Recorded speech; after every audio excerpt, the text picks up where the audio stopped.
Hello मेरे प्यारे viewers, कैसे हैं आप सभी लोग। आशा करती हूँ आप सभी लोग अच्छे होंगे।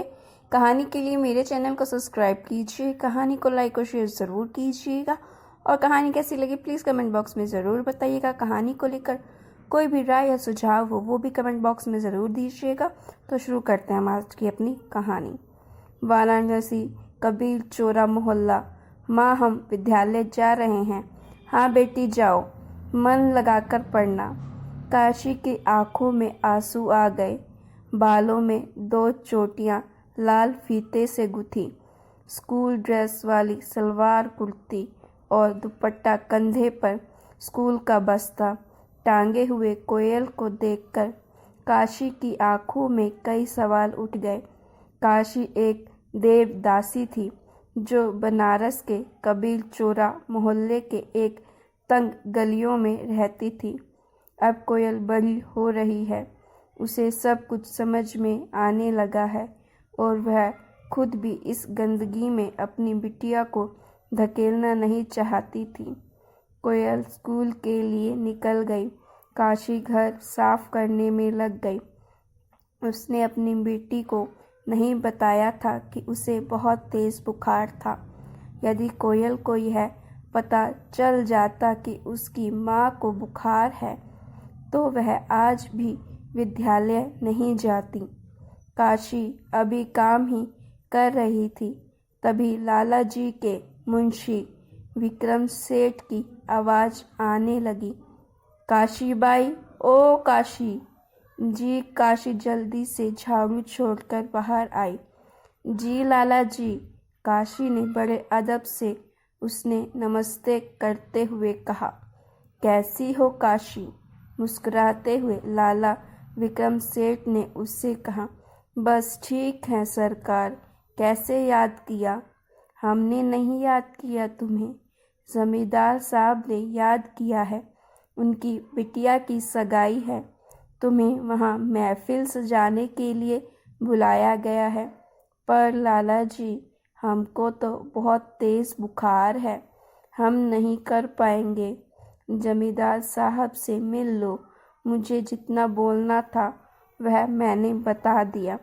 ठीक है, हम अभी मिलने चले जाएंगे। काशी अंदर चली गई। फिर जल्दी से अपना काम समेटने के बाद जमींदार साहब की कोठी में पहुंच गई। जमींदार साहब बाहर दालान में ही बैठे थे। उन्होंने काशी को देखा और कहा, सुना तुम्हारी तबीयत खराब है? जी मालिक, 3 दिन से बुखार उतर नहीं रहा है। अच्छा, हम एक लंबी सांस लेकर उन्होंने कहा, हमारी बिटिया की सगाई है। हम चाहते हैं कि यह सगाई धूमधाम से हो और हमारे घर का समारोह बगैर तुम्हारे महफिल के कैसे होगी भला? कोई और मौका होता तो काशी खिल उठती, क्योंकि जमींदार साहब के घर से उसका आधा खर्चा चलता था। जमींदार साहब की 3 पत्नियां थीं। तीनों के बच्चे, कभी किसी का जन्मदिन, कभी विवाह के सालगिरह, कभी शादी, कभी उनके बच्चे, कभी बच्चे के जन्मदिन। और काशी के बिना जमींदार साहब का कोई भी त्योहार नहीं बनता था। एक मोटी रकम काशी को मिलती थी जिससे उसका खर्चा चलता था। यदि साफ शब्दों में कहा जाए तो काशी जमींदार साहब से लेकर उनके घर के सारे पुरुष मेंबर की रखेल थी। जमींदार साथ में एडवांस के तौर पर उसके हाथों में नोटों की गड्डी थमाते हुए कहा, अगर शाम तक तुम्हारा बुखार उतर जाए तो ठीक है, यदि नहीं उतरे तो कोयल को भेज देना, वह भी तो अच्छा गाती और नाचती है। काशी की आंखों में आंसू आ गए। उसने द्रव्य स्वर में कहा, कोयल अभी बच्ची है मालिक, उसे इस गंदगी में क्यों धकेलें? वह पढ़ रही है। इसका मतलब? जमींदार आंखें चढ़ाकर पूछा। बच्ची है का क्या मतलब? उसे क्या कलेक्टर बनाओगी या फिर किसी जमींदार घराने में ब्याह करोगी। है तो वह देवदासी ही ना।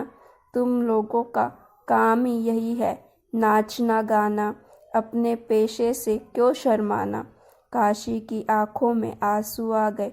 उसने कहा, बड़े मालिक, अपनी जिंदगी से बड़ी कोफत होती है। बिटिया को हम इस आग में नहीं डालना चाहते। जमींदार अभी उनकी बातें सुन रहे थे कि उनके तीनों बेटे वहां आ गए। काशी की बात सुनकर सब हंसने लगे। क्यों काशी, क्या यह तुम्हारी प्रतिज्ञा है कि तुमने कोयल को गंदगी से बचाने का संकल्प ले लिया। काशी बेबसी में रो पड़ी। उसने कहा, हाँ बड़े मालिक, यह मेरा संकल्प है। अपने जीते जी अपनी बिटिया को नरक से बचा कर रखेंगे। चलो देखते हैं तुम क्या क्या कर सकती हो। काशी भी उतनी ही दृढ़ता से जवाब दिया, ठीक है बड़े मालिक। काशी वापस घर लौट आई। उसने जमींदार से बहुत बड़ा पंगा ले लिया था। वह दुख के पहाड़ से घिर गई थी। उन दिनों देवदासियों को पढ़ने की छूट नहीं थी, ना ही समाज में सबके साथ बैठने की छूट थी। पर गांव के पुजारी ने अपना एक निःशुल्क पाठशाला खोला था, जिसमें उन्होंने कन्याओं की पढ़ाई पर विशेष जोर दिया था। उन्हीं की कृपा थी कि कोयल को स्कूल में प्रवेश करने की छूट मिली थी। शाम को जब कोयल घर पहुंची तो उसने देखा काशी बहुत ही दुखी बैठकर रो रही है। यह देखकर कोयल घबरा उठी। उसने अपनी माँ से पूछा, माँ आप क्यों रो रहे हैं। काशी ने कोयल की तरफ देखा। उसके बाद उसने अपनी बाहों में भींच लिया। वह रोते हुए कहने लगी, बेटी, हम तुम्हारे लिए दुखों का पहाड़ खड़ा कर दिए हैं, अब किससे लड़ेंगे। कोयल यह सुनकर घबरा गई। उसने अपनी माँ को उठाकर बैठा दिया। माँ, अच्छी तरह से बताइए क्या हुआ। काशी ने रोते हुए सारी बातें बता दिया। कोयल अपनी माँ का हाथ पकड़कर बोली, माँ, मेरे सम्मान और मेरी जिंदगी के लिए आपने जो प्रतिज्ञा की है वह हम जरूर पूरे करेंगे। आप निश्चित रहिए। काशी घबराकर बोली, हम दोनों यहाँ से चले जाएंगे बेटी, नहीं तो जमींदार और उसका परिवार हमें जीने नहीं देगा। देगा माँ, सब देगा, आप निश्चित रहिए। कोई भी हमें हाथ भी नहीं लगाएगा। अपनी बेटी के भोलेपन पर काशी मुस्कुरा तो दी, पर डर उसके अंदर बैठ गया था। भरे बुखार में वह जमींदार के घर जाकर उसकी महफिल जमाई और सगाई की जश्न मनाया। कोयल पढ़ाई में बहुत ही अच्छी थी। वह गजब की हिंदी लिखती थी और कविताओं पर तो उसका गहरा हाथ था। उन दिनों त्रिवेणी प्रयाग नाम एक अखबार निकलना शुरू हुआ था, जिसमें नवोदित लेखकों को लिखने के लिए प्रोत्साहित किया जा रहा था। विद्यालय में पुजारी जी ने कोयल का नाम नामांकित कर दिया।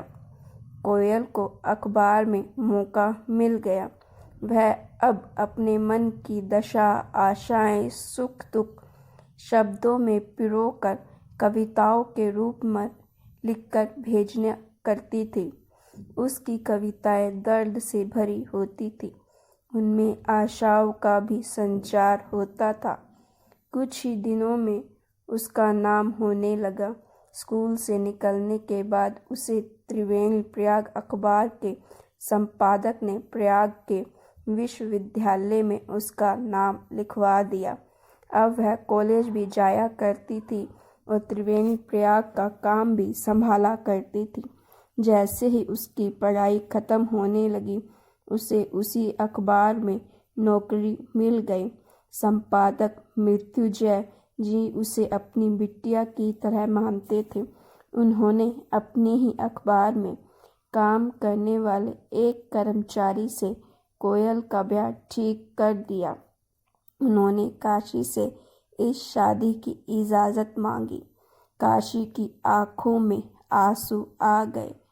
उसने कहा, हम देवदासियों की किस्मत में विवाह की लकीरें हथेली में नहीं होती हैं। आपने मेरी बिटिया का उद्धार कर दिया। कोटि कोटि धन्यवाद।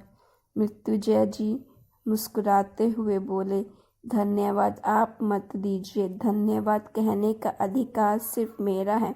आपकी बिटिया जैसी सुलक्षणा लड़की के कदम जहाँ पड़ेंगे वह घर स्वर्ग से सुंदर हो जाएगा। बस आप वर वधू को आशीर्वाद दीजिए, सारा काम मैं संभाल लूँगा। हाथ जोड़ते हुए काशी की आंखें बह रही थी। आज उसकी प्रतिज्ञा पूरी हो गई थी।